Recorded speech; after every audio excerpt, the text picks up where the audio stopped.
Okay, so welcome back. Now we are going to start the second session of this event, where we will focus on presenting you the results that we achieved during the project and the tools that we implemented. So let me anticipate you that all material is or will soon be available from the project website. So you are very welcome to download it and exploit it because we really hope it will be useful for you.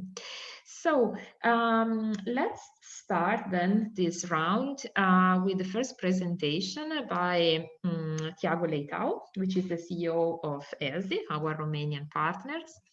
ELSI coordinated all the project dissemination activities, beside, of course, also implementing project activities in Romania. So Tiago will tell us a little bit about the tools that we developed to implement online awareness campaign. Thank you, Lisha. Tiago, the floor is yours. Good morning, everyone. I hope you are all well and healthy on these strange days.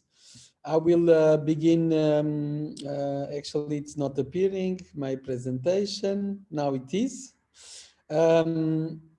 So I will be talking, as Lisha introduced, about our approach in terms of the awareness campaigns that we have conducted. And we have conducted 3 kinds of campaigns. I will be speaking about them briefly, and I will show you some examples using one of the testimonials that we have developed together. Okay, first of all, let me say that I'm very happy to be able to present to you what we have been doing, and listening to what was our previous speakers. We can say that Best4OlderLGBTI project has achieved some of the expected results that we wanted. So the first campaign, it was a campaign using mappies. We created 6 different mappies in which we wanted to highlight some messages that are very important for our project and for our purpose. Wanted to raise awareness, we wanted to introduce discussion, we wanted to open these topics on our societies and communities. So we just engage fully on this work, and we produced all these mappies, and then we were presenting these mappies on the streets. We didn't hide. So we presenting on the towns, on small towns, on places that have a big coverage of people going through, so in highways, in streets with a lot, or neighborhoods with a lot of inhabitants and things like that. And we collected huge and different, of course, feedback.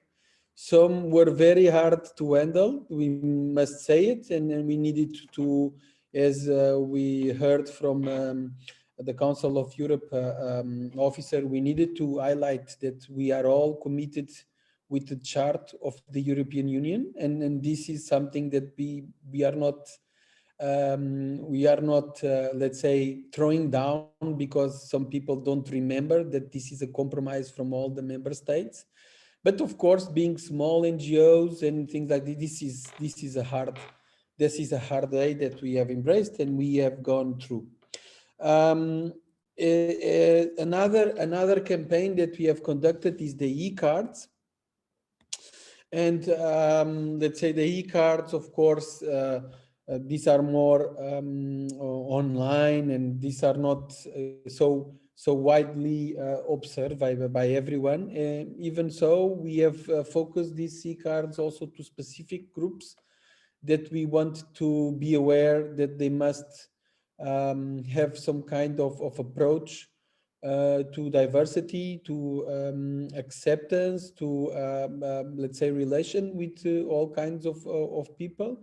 And these were also complemented with approaches on face-to-face that were done online due to the pandemic situation, and that our colleagues will speak more in the next presentations.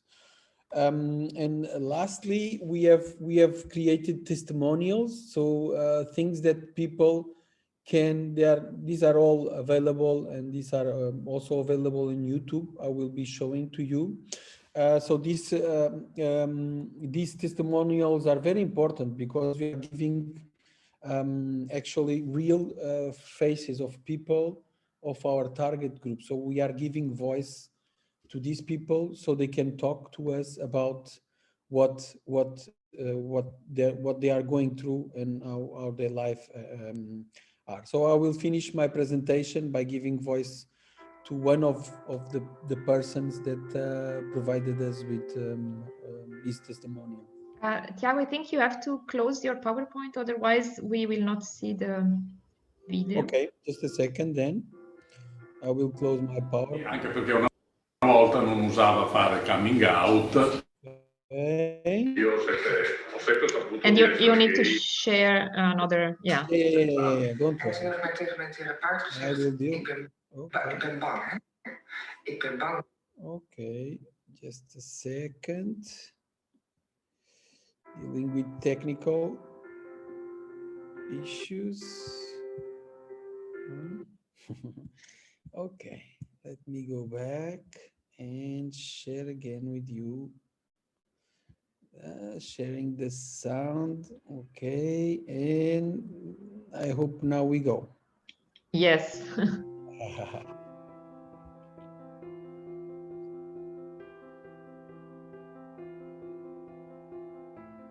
Anche perché una volta non usava fare coming out, io ho sempre saputo di essere gay fin da quando ho avuto, diciamo, 15-16 anni. En toen heeft mij tegen mijn therapeut gezegd, ik ben bang, hè? Ik ben bang dat ik lesbisch ben. Ben ik heel actief geweest.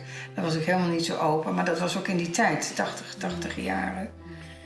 We met 2.5 years ago on the internet, and it was Valentine's Day. Consapevolezza e questo orgoglio politico del rivendicare il mio essere transgenico. That all the LGBT people share the same feelings, the same fear, the same pain, the same agony that anybody, any human being does.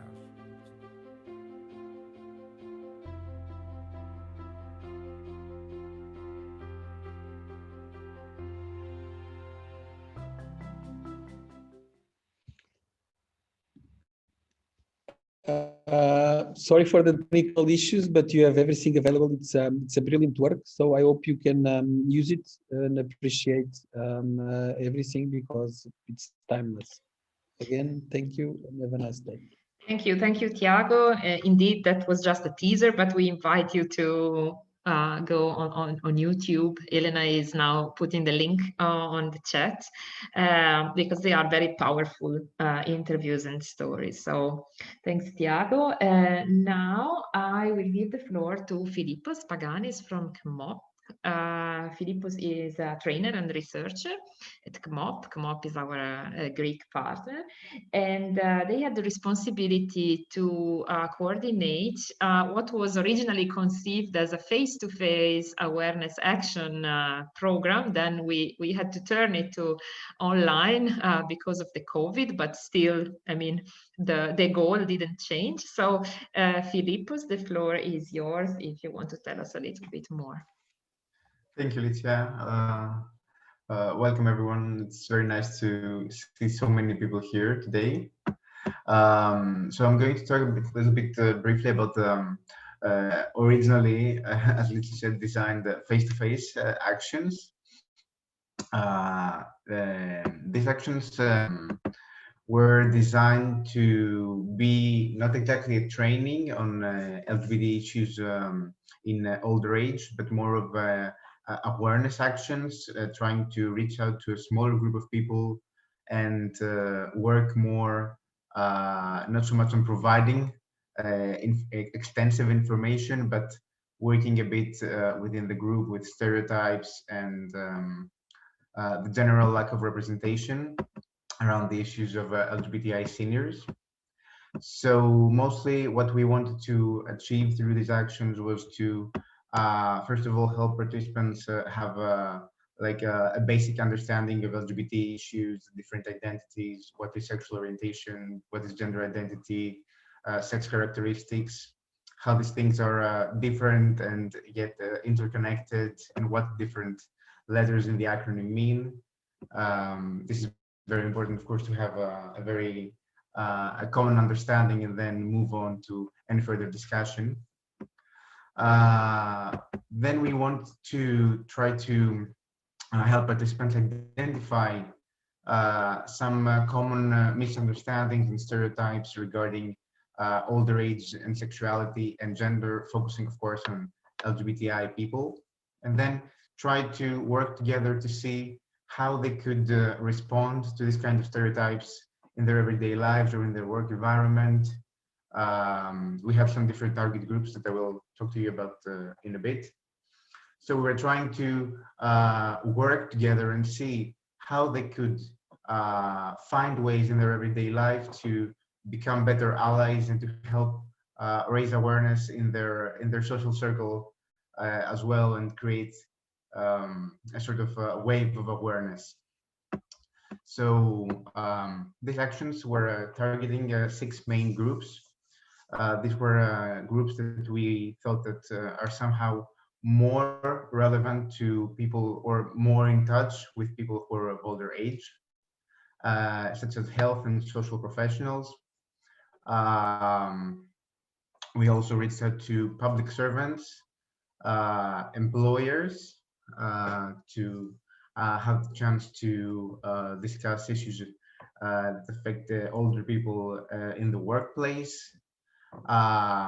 teachers and educators, both of the because of the contact they have with LGBTI families when working with children, but also because of their role as educators and their chance to actually raise awareness within their classrooms or their students, and help create more awareness from a younger age. We also reached out to third level education students. This was an open group, open for all kinds of students. And of course, there was also a different sort of actions targeting the general public and everyone who would be interested to participate and learn more about these issues. So our aim was to have a small group of people, between 6 and 8 people in each action, in order to have the chance for a more interactive environment that could foster discussion instead of having like very strict training framework. In total, throughout the organizing of the awareness actions in all the countries, these actions were implemented in Greece, in Italy, Portugal, Romania. In total, we reached out to 300 people from all the groups. It was interesting to see how the different groups reacted to the awareness actions. In some of the groups, we could see that there was a bit more interest to participate, for example, in educators and in health and social professionals. Students were also very motivated to take part in these actions in all countries. On the other hand, we could see that reaching out to people who work in public services was more of a challenge, and this was something that wasn't country-specific. So in total, we had in about, I think, a year that it took to complete all these actions in all the countries, 300 people that took part in them. Of course, organizing these actions in an online environment was an added challenge, as with everything that we had to do in the past year. But the good thing is that it was a very small group in its action and its event, and this kind of helped things to be transferred in the online environment a bit more easily. We still had the chance to have a more of a discussion and be able to open more issues that could be more specific to each group. For example, health professionals, we could see that they were more interested in good practices and offering services, or like the recent data regarding the depathologization of LGBTI identities. With employers, our partners could work more with, for example, cases of discrimination that could be because of the intersection of older identity and LGBTI identity. So there were different issues that could be more specific to each group. But also the more general stereotypes, like the invisibility of older people, common misconceptions, for example, that older people do not have a family, or are more likely to be alone, or not have an active sexual and romantic life. These were issues that would come up in almost every group. I'm not going to take much longer because I know we have more actions to present. I think the general feedback that we got from all the participants was very positive, and it was very interesting to see how people could realize certain things about older people and older people with an LGBTI identity they hadn't even thought about. Many of the issues that were discussed, sometimes they came even as a shock that this issue would be relevant, or that something like that would exist. Of course, it was also interesting to discuss and see how the current situation with the COVID could affect more or in a different way people who are of older age and are LGBTI. And this could be seen in a different way regarding the groups as well. Many people, for example, from the general public that didn't have a specific workplace concern, were more interested to see how they could support older people and older LGBTI people they had in their close environment. What could they do in their everyday life to be more supportive and be better allies? I think that's it from me. I will give the floor back to Licia, and of course, if there are any questions, just one thing more before I close. In our website, and I can post a link as well, you could find the methodology guidelines and all the material for the preparation of the face-to-face actions. They are available if you're interested to take a better look at them. Yes. So thank you, everyone. Yes, thanks, Philippos. I was actually about to say, please have a look to the methodology, because we would be happy if you want to try to replicate these workshops in your context, as they prove to be very effective. So thanks, Philippos. And now, last but not least, I will give the floor to Rita Tavares Souza from Caso 50 Plus. Rita is a researcher in one of our two Portuguese partners, actually, because we had two. Caso was responsible for the implementation of, I would say, the core outcome of our project, which is an intervention program aimed at to healthcare professionals to break stereotypes and fight discrimination towards all the LGBTI people in this specific environment. So Rita, the floor is yours to present the Thank program. you, Licia. Good morning, everyone. I realize my name may be difficult to spell this morning, so Licia, well done. I will share my screen with you. I hope you can see. We do, yes. Thank you. Yes, so as Alicia was telling you, one of our main objectives on the project was to adapt and implement an intervention program for health and social professionals, targeting at deconstruct negative images about older people, including LGBTI people, and with a particular focus on their sexuality. We structured our program, we adapted from taking into account the Images program, which was a program developed by Professor Sibila Marques and her team in Lisbon. And this program was designed with the objective of changing stereotypes and myths of young students regarding older people. From the Images evaluation, we understand and we can see that students involved in the program had a significant change in their representation of aging after the end of the intervention. So they start expressing and having a more positive view of older people, which was a good thing for us, considering also the aim of our own program, which was to deconstruct negative images regarding sexuality in old age. The original program was based and structured around these 5 factors, which are referred in the literature as having a possible influence in changing negative stereotypes.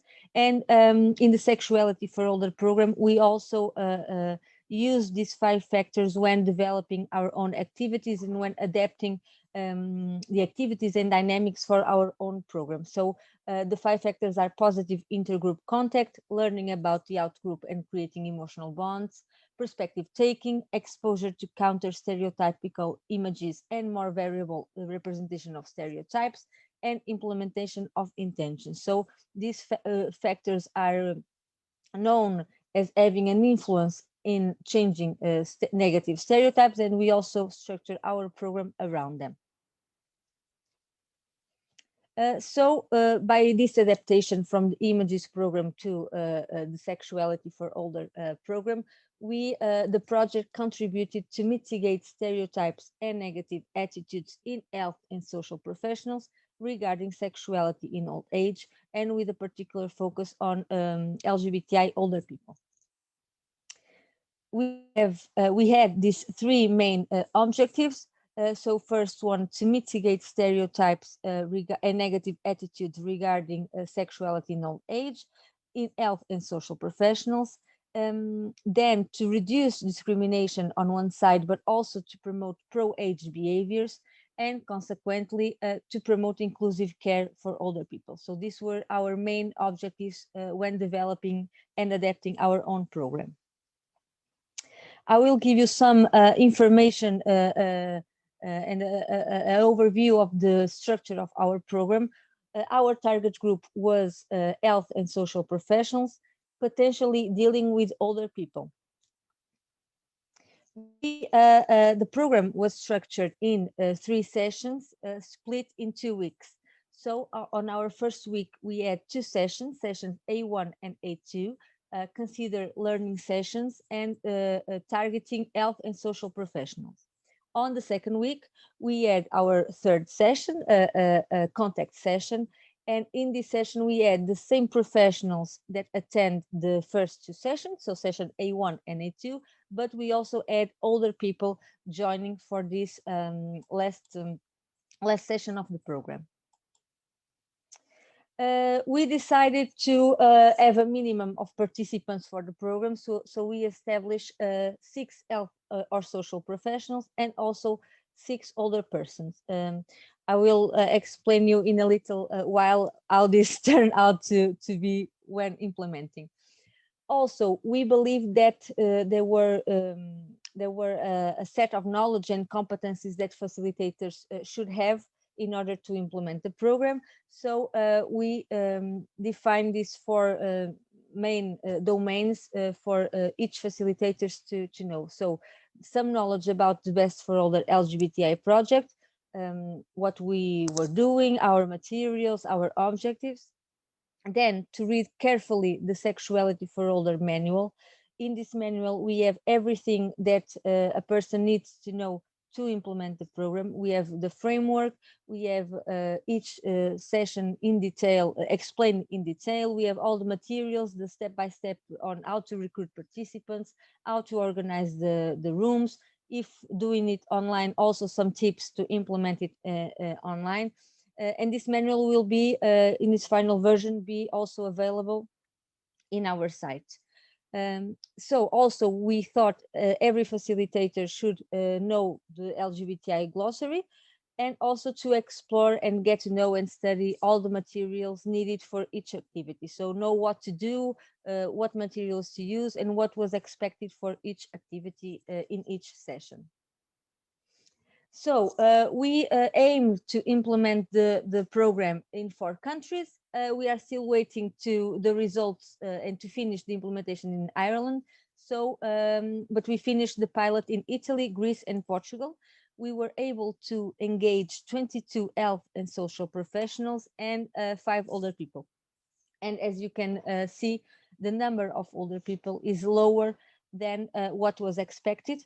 And this may be due on one side because of the topic of the program, so sexuality, and we've seen in older people are still a taboo topic. So maybe this was one of the challenges to recruit older people. And also, for instance, in Portugal, we need to, due to the COVID pandemic, to adapt the program to an online format. And the lack of ICT skills could also be a constraint for older people to participate. However, we were able to implement the program and to evaluate it. Regarding the evaluation, we focus on 2 major aspects. On one side, on the process, and on the results. So after the end of every session, the facilitators had to fill a monitoring report, and this would allow us to assess the feasibility, the adequacy, and the quality of each session. Regarding the results, we established a protocol, and so participants were asked to fill a questionnaire at the beginning of the program, then after the session B, the last session, and then 3 months after the end of the program, we asked to fill another questionnaire, so the follow-up. Although we are still waiting for the data from Ireland, I thought it would be interesting to share with you some preliminary results. Participants were asked to think about older people and to state in what degree do they think they were, and then we presented several dimensions. As you can see, there was an increase from the pre-test to the post-test in all of these dimensions.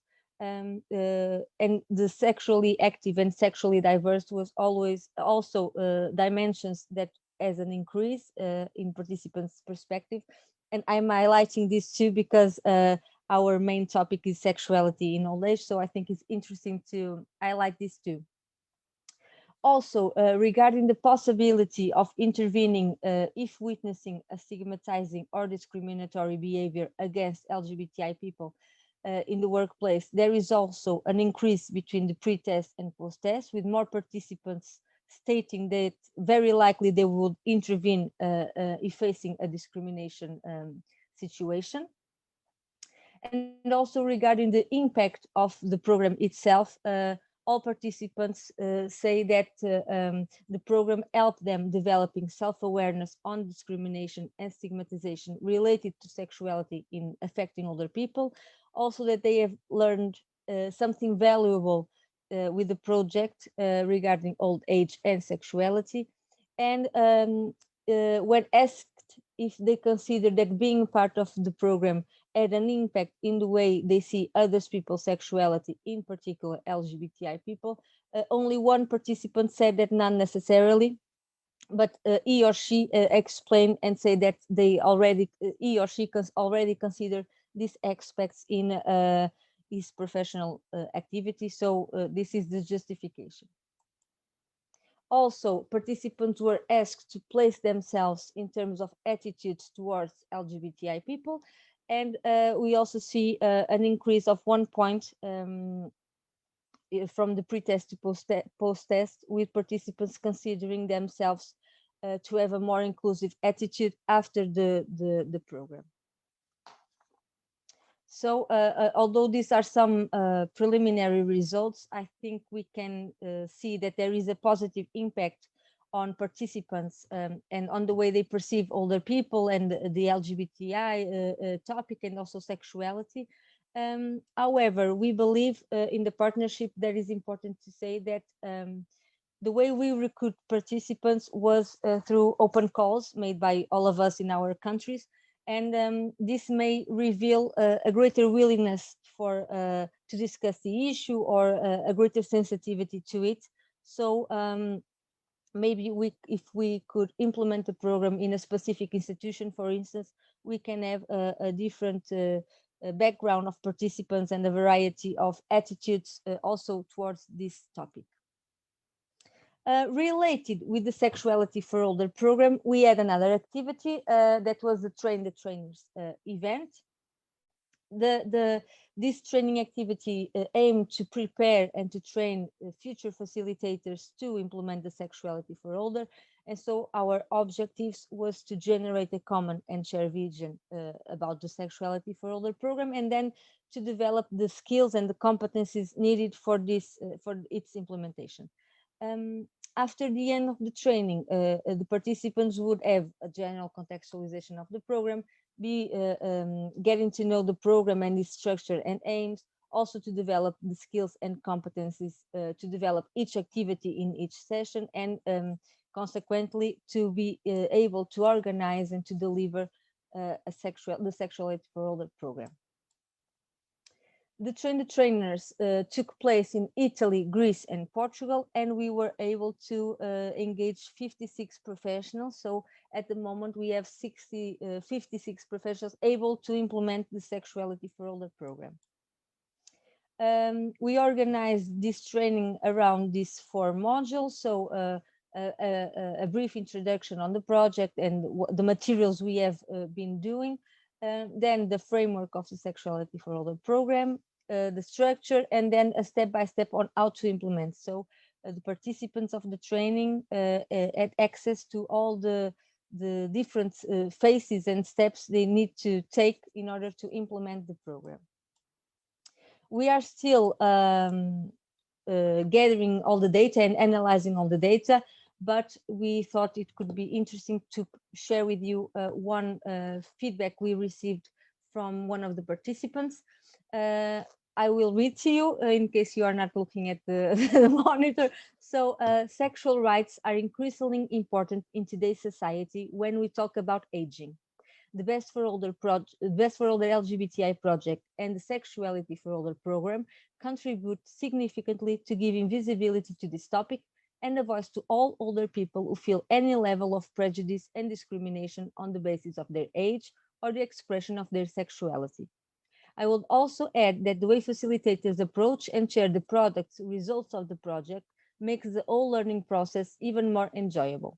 So this last part is for us to, to feel good about ourselves, but I think it gives a general idea on the program and also the trainers.